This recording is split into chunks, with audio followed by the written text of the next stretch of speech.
Well, there's only so much I can actually complain about the situation. Oh, things are not ideal.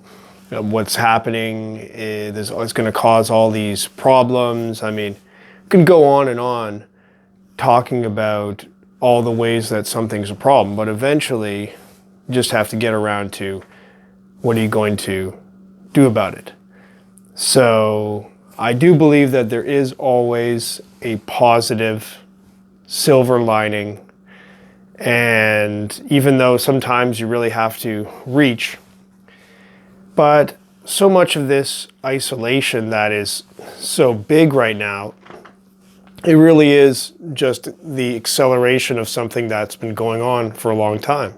That we have been, even without official orders telling us to stay at home, we have been staying at home more, doing more behind a screen. And even when we're outside, even with friends, how often do you see friends mutually looking at their personal screens? So this is the situation in general, and not only with the official lockdown order. We are locking ourselves down by choice, and we have been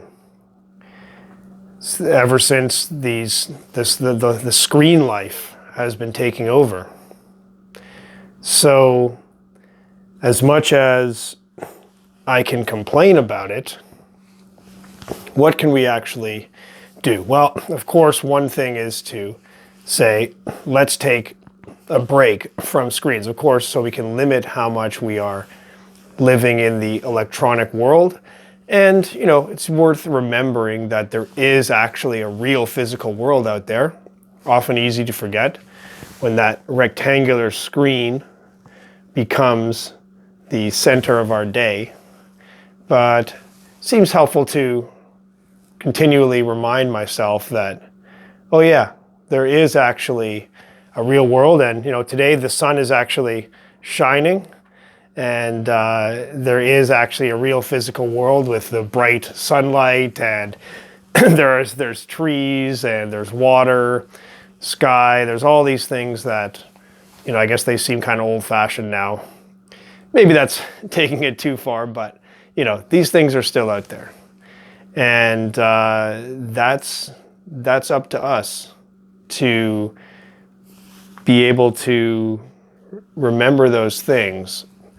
And just forget about the orders of lockdown that, in the sense that we can't blame our immersion in the artificial screen world. We can't blame it on a contagion.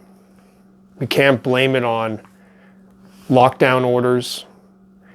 We can't blame it on anyone but ourselves for choosing to live this way.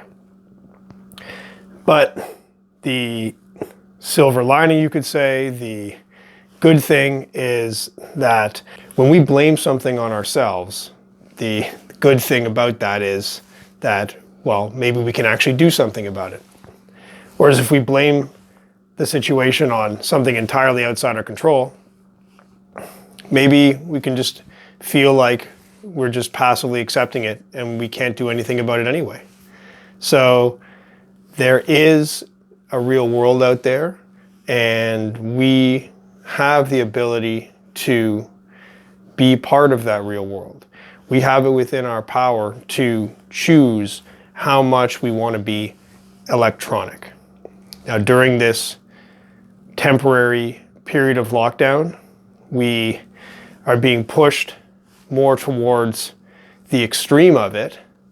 And so we may be stuck with it for a while, but as these restrictions come off, we have the choice of how much we're going to remain inside electronic world. And maybe this kind of extreme diet of heavy electronic screen life is something that can even push us out of it because we're just so sick of it. Now, I don't know if this actually works as a strategy, but if you are hooked on smoking, one of those strategies was to just like force yourself to smoke an entire pack, and then you just find it so disgusting you never want to smoke again.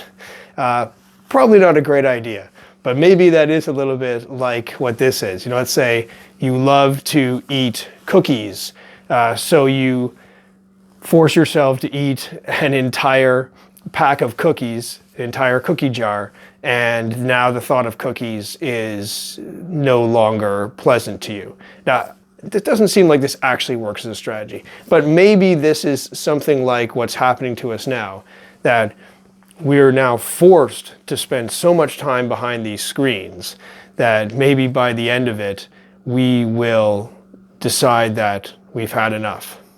So temporarily, we are under these orders to live in Screenworld, but we have the choice, and maybe it's simply up to us to see how much do we want to live in Screenworld, and how much do we want to live in the sun, sky, trees, and water world. Well, that will be up to us.